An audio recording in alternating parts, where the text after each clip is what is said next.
तहे दिल से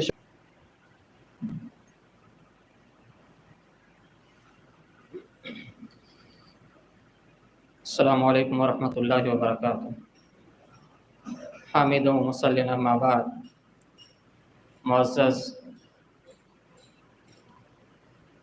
सूबाई जमियत, ज़िले जमियत, शहरी जमियत ऐं तमाम ज़ोन जा ज़िम्मेदार, अहिड़ी तरह सां तमाम उलमाए किराम, इल्म ऐं अहले इल्म सां मोहब्बत रखण वारा तमाम आयल मेहमान, अज़ीज़ो, असां अल्लाह रब्बुल आलमीन जा शुक्रगुज़ार आहियूं जीअं अल्लाह रब्बुल आलमीन असांखे उन हिकिड़ी तारीख़ी मजलिस जो हिस्सो बनायो जंहिंजो इंतज़ारु जमात जमियत खे तक़रीबन 70 वरह खां रहियो आहे। अॼु असीं हिकिड़े उन शख़्सियत जी याद ताज़ा करण लाइ करे किताब जे जिरा जे लाइ करे गॾु थिया आहियूं, जंहिं शख़्सियत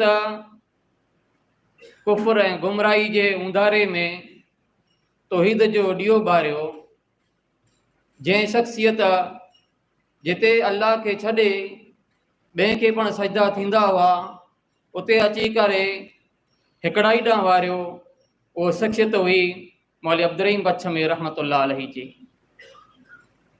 अज़ीज़ो, अॼु खां 70 वरह पहिरीं कच्छ जी सरज़मीन रुगो माली हालत सां, इलाइक़े जे हालत सां पाछड़ न हुई, बल्कि तौहीद जी पण असां वटि को पण वस्तु न हुई। तौहीद में पण पछात हुआसीं ऐं हर कंहिं वण खे, हर कंहिं वॾेरे खे सजदो कंदा पिया हुआसीं। अहिड़े में अची करे न कंहिं सां ॾिना, न कंहिं सां झुकिया ऐं न कंहिंजी परवाह कयूं अने हक़ जे लाइ करे मैदान में निकिरी पिया।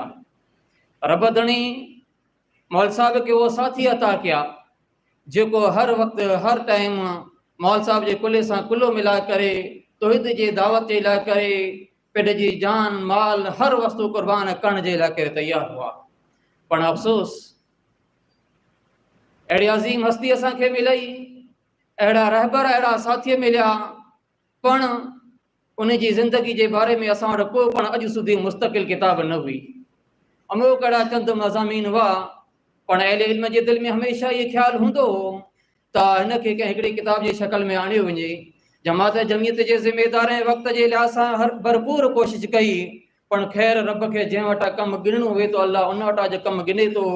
अॼु ही तारीख़ ही ॾींहुं जेको रब जंहिं वटां कमु गिणे, अॼु असांजा नौजवान साथी बासलाहियत ऐं जमियत जमात में जंहिंखे उमेदु आहे अहिड़ा मौलाना हनीफ़ सलफ़ी हाफ़िज़ुल्लाह जे हथां अल्हम्दुलिल्लाह अॼु ही कमु थियो। इन मौल साहब जी ज़िंदगी मथां मौलवी हनीफ़ साहब लिखी करे अॼु किताब पंहिंजे हवाले करे रहिया आहिनि। अल्लाह रब्बुल आलमीन मौलवी हनीफ़ साहब जे इल्म में अमल में बरकत नसीब फरमाए। अज़ीज़ो, अहिड़ी तरह सां ऐं शुक्रगुज़ार आहियां मौलवी हनीफ़ साहब जो त जंहिं सिर्फ़ ये किताब न लिखई बल्कि जमात ते 70 वरह जो उधार लाथो आहे। जमात खे पहिरीं ज़रूरत हुई पण इहो उधार लाथो हुयो। अहिड़ी तरह सां जमियत जो बि शुक्रगुज़ार आहियां त जंहिं जमियत मिशन तौहीद आहे, तौहीद सां मोहब्बत आहे, तौहीद वरह सां मोहब्बत आहे। मौलाना जी किताब जॾहिं मंज़र आम थिया वई, जमियत उणटाणे जिन किताब खे छापण जे लाइ करे तयारु थी वई।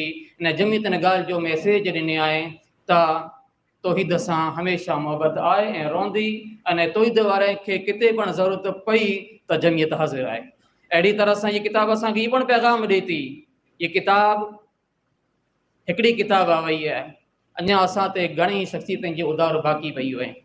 त अहले इल्म सां गुज़ारिश आहे जंहिंखे अल्लाह कलम जी ताक़त ॾिनी आहे त उन शख़्सियत मथे कलम खणे ऐं इहे पण उधार लाइन भला त असां ते ज़रूरी आहे त जिन हिन किताब में जेको मौला हनीफ़ खे तकलीफ़ पुगी लिखे में मौला हनीफ़ खे जी ख़बर असांखे ख़बर न आहे। भला वक़्तु घणो गुज़री वियो हो, माण्हू वाह न जेको सही रिकॉर्ड ॾेई सघे, सही मौलाना खे बयानु ॾेई सघे, त अमुक पुठियां जेको आलम हलिया आहिनि इनखे ओछो टाइम गुज़रियो आहे त हिन वक़्तु असां वटि माण्हू मौजूदु आहिनि त हिन मथे पाण कलम खयो वञे। अलाह रब्बुल आलमीन हर कंहिंखे हिन ॻाल्हि जी तौफ़ीक़ ॾे।